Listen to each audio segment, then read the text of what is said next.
هەندێک برینهان بە تێپەڕبوونی کاتیش هەرگیز ساڕێژ نابن و ئەبنە بەشێک لە ناسنامەی نەتەوەیەک. ئەرکی ئەدەب و هونەر لێرەدا ئەوەیە کە نەهێڵێت هەرگیز ئەم برینانە لەبیر بکرێن.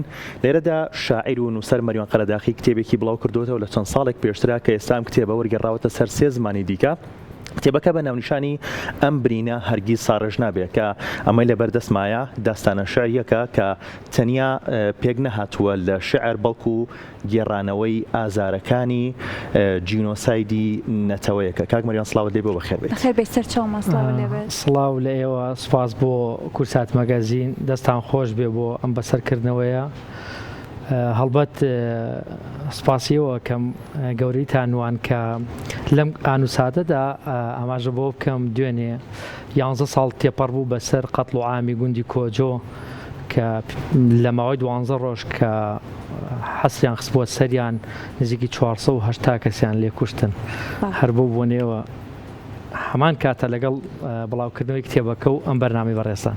دەستی خۆش بێت. کاک مەریوان، بێگومان نووسین دەربارەی جینۆسایت ئەرکێکی هەستیارە، ئەرکێکی قورسە. چۆن بۆ بڕیارەدا لە چەند ساڵێک پێشترە بابگەڕێنەوە بۆ ئەوە و دواتر باز لا وەرگێڕانی ئەم کتێبە بکەین بۆ سەر 3 زمانی دیکە، چۆن بۆ بڕیارەوەدا کە ئەم داستانە شعریە بنووسیت بە ناوی ئەم برینە هەرگیز ساڕێژ نابێت؟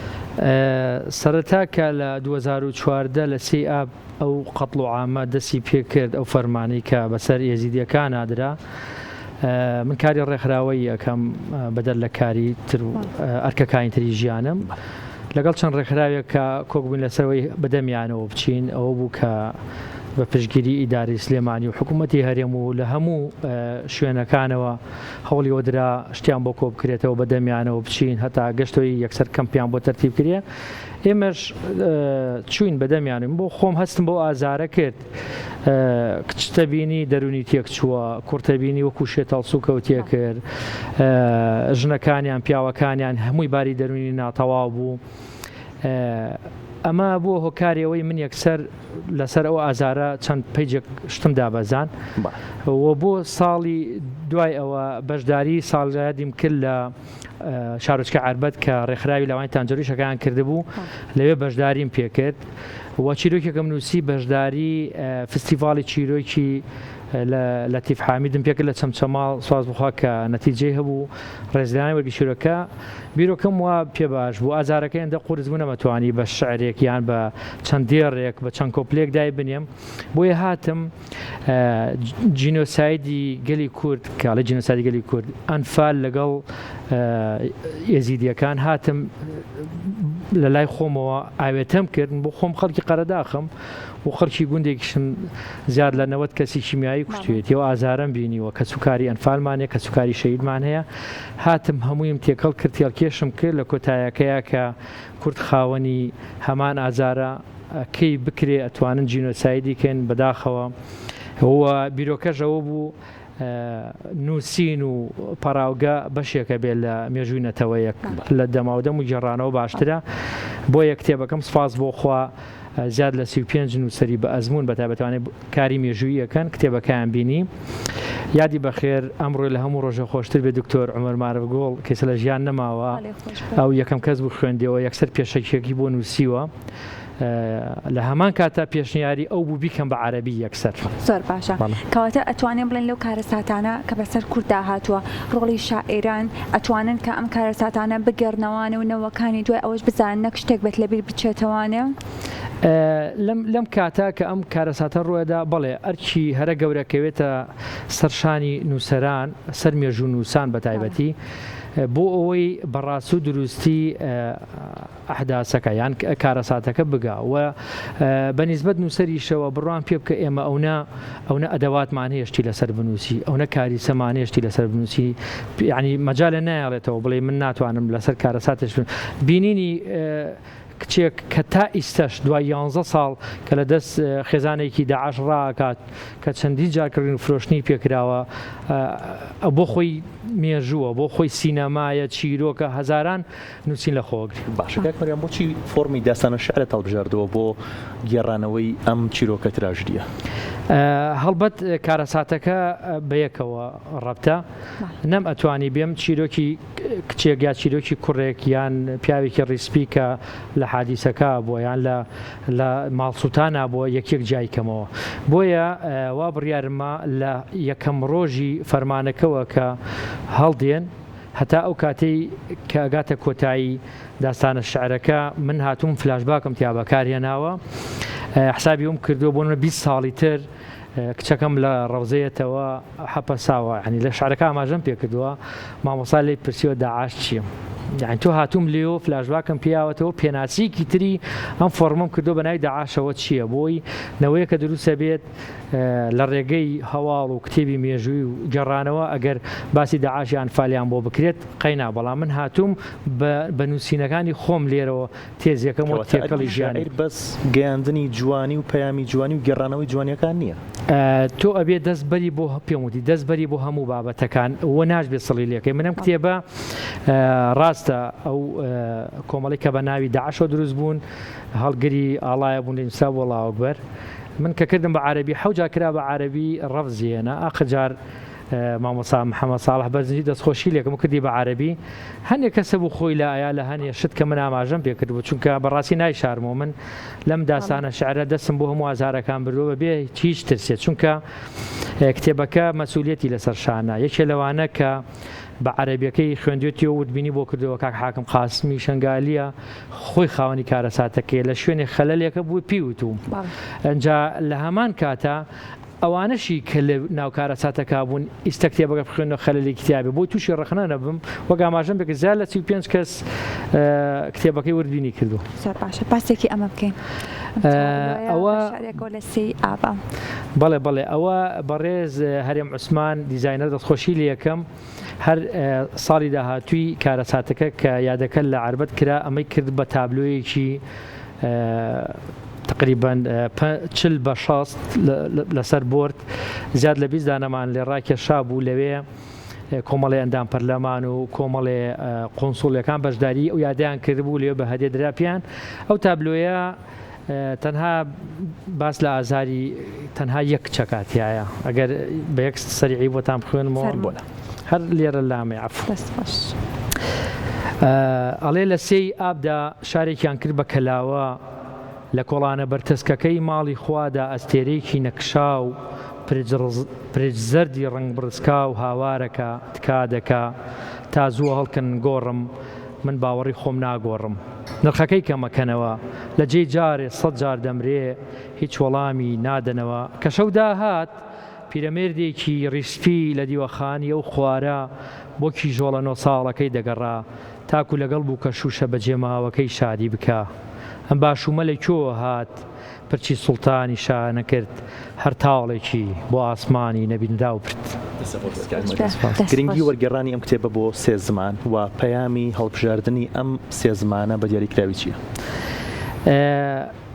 هەڵبەت من بڕوان بەوە هەیە کتێبکەی نووسی لە چوارچەوەی هەرێمێکە شارێکە قەزایەکە یا کتێبخانەیەکە سجن نەکرێ و بمێنێتەوەم بەخرا پێزانم کتێب و نووسین هەڵبەت هەتا زۆر بڕابێ بە جیهانی گرنگترە و بۆ ئێمەی کوردیش ئەدەبی خۆمان بەڕاستی من بە دەوڵەمەندترین ئەدەبی خۆمان ێزانم و لە هەموو جیهان باشتریش سەیریەکەم پێم باش بوو کە خەڵکێک هەیە زمانی عەربی ئەزانێ و بە تایبەتی خەڵکی ئێزیدی کە خوێندن و خوێندنەوەیان زۆربەیان عەربی بووە بۆی بە عەربی بچێتە بەردەستی ئەوان و زمانی ئینگلیزیەکەشی بیرۆکەکەی هەر ئەو بەڕێزانەی کەوتبینیان کرد پێشنیاریان کرد قەزەیەکی ئاوا کە ئەچێتە بابەتی جینۆسایدە و ئەبێ بە بەڵگەنامە بکرێ بە ئینگلیزی باشترە چونکە ئێمە توانین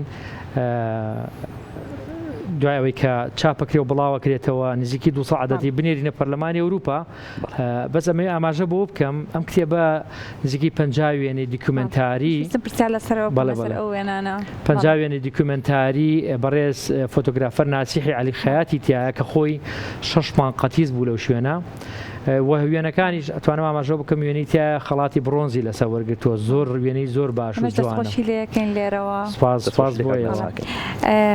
ئەگەر لە کۆتایی شتێکە بێت و پێت خۆش بێت ئاماژەی پێ بکەیت. بەڵێ من لەم کۆتایانە کە کتێبەکە بە ئینگلیزی و عەرەبی و فارسی حازر بوو سەردانێکی دامەزراوەی جەلال تاڵەبانیم کرد کە باڵێز دکتۆر محەممەد سابر سەرپەرشتیەکە باسی کتێبەکەم بۆ کرد. زۆر سوپاسیەکەم دەستخۆشی لێ یەکەم بۆ دامەزراوە و هەموو کارمەندەکانی پیان خۆش بوو کە مافی چاپکردنی بگرنەستوی خۆیان. ئێستا کتێبەکە لە چاپخانەی کارۆی لای بەڕێز مامۆساعەتە و بەم نزیکانش چالاکیەکی باشی بۆکەین و بڵاوەکەینەوە و قەراریشە ڕێک نیوەی کتێبەکە ئەنێرمە سنووری ئێزیدیەکان و دەرەوەی کوردستان ڕەنگە بگاتە ئەوروپا بە تایبەت پەرلەمانی ئەوروپا چونکە ئێمە زیاتر ئیش لەسەر ئینگلیزی و عەرەبیەکەمان کردووە تێیدا. ئەمەش دەستخۆشەکەین لە دامەزراوەی سەرۆک مامجلال کە هەمیشە خەمخۆرێکی زۆر باشی نووسەرانن بۆی کە بۆ ئەو بابەتانەی کە هەیەیانێ بڵاویکەنەوە. ئێمە لە کۆتاییدا لەکەین کە شعرێکمان پێشکەش بکەیت بەڵام بێ ماڵ ئاوایی بکەین لە بینەرە و لە پاشاندا بە شعرەکەی بەڕێزت کۆتایی پێ ئەهێنین. دەستخۆشی دەکەین کاکمەریوان سوپاس بۆ ئامادەبوونت. سپاس بۆ ئامادەبوونت. بەڵێ خۆشەویستان سەرجەم هەواڵەکان و تەوەری ئەمڕۆی کورسات مەگەزینمان پێشکەش کردن بە شعرێکی کاکمەریوان قەرەداقی کۆتایی بە پرۆگرامی ئەمڕۆی کورسات مەگەزین ئەهێنین. هەمیشە شاد و بەختەوەرمان.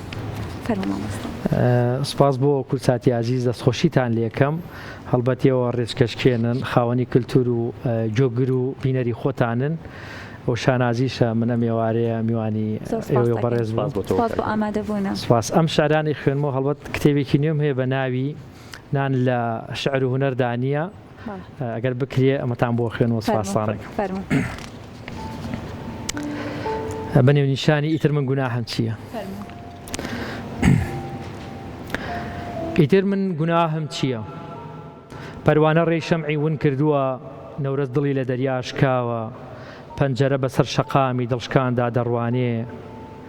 ئیتر من گوناهم چییە؟ خۆ من دەمویست گۆزەی بەتاڵی ژیان پڕ بکەم لە گۆرانی گوڵە شەکەتەکان لە جۆلانەی باغدا ڕاژەنم خوتوکەی ئاو بدەم هەتا باران بکەوێتە پێکەنین. ئیتر من گوناهم چییە؟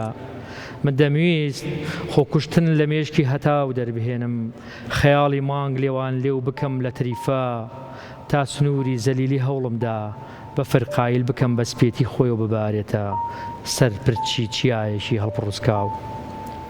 ئیتر من گوناهم چییە؟ کە دەمویست ڕەوڕەوەی ژیان بەرەو خۆشەویستی پاڵ بنێم بەفری یادەوەری سەر و ژێر بکەم لە مێژووی ئەمڕۆ جۆگە لە باریکەکان لەسەر میراتی ڕووبار نەبێتە شەڕیان شەوە بەرینگەکان لە نێو نوێنی دوو عاشقی سەرشێتە وەکو باران مێرگی نێو بەهار تەڕ بکەم. دەمویست زمانی درێژی بایە قوشی تفەنگ ببەستم سەنگەرەکان بە گوڵەبەی بوون بڕازێنمەوە شەرگاکان گولەی گوڵاویان تێدا بتەقێ زۆرترین گوڵ بکوژێن زۆرترین گوڵاو بڕژێت. ئیتر من گوناهم چییە؟ هێڵی سنووری وڵاتان لە بری خوێن بەراەتی تیابارێ. من دەمویست شۆڕشێت چێ بکەم دژی شۆڕش دژی ئەو شۆڕشانەی لەسەر کەلەی مرۆڤ بنیادەندێن قوتابخانەی ئاوەدان بکەمەوە دژی هەموو فێرگاکانی تر کە تێیدا ژیان بخەمە سەر شانی لێبوردەیی و تۆی ئاشتی لە کێڵگەی ڕق بڕوێنم. من دەمویست گیان باڵەخانەیەکی دوونهۆمی نەبێت هەندێک لەسەر بورجی عاجی خۆشگوزەرانی قاچ لەسەر قاچ فرعونانە بژین هەندێکی تر لە ژێرەوە دنیا فەرامۆشیان بکات و بەدەم حەسرەتەوە چاوەلێک بنێن. من دەمویست ئەودێک بدەمە دەست مۆسیکسیانێک ئاوازێکی نوێ بژەنێت گۆرانیەک بژەنێ نەمان بیست بێت پێنووس بدەمە دەست شاعرێک شعرێکی تەڕی پێ بنووسێ بۆنی ژیانی لێبێت فڵچەیەک بدەمە دەست شێوەکارێ نیگایە بکێشێت هەموو ڕەنگەکانی نیشتیمان تێدا بدرەوشێنەوە. ئیتر من گوناهم چییە؟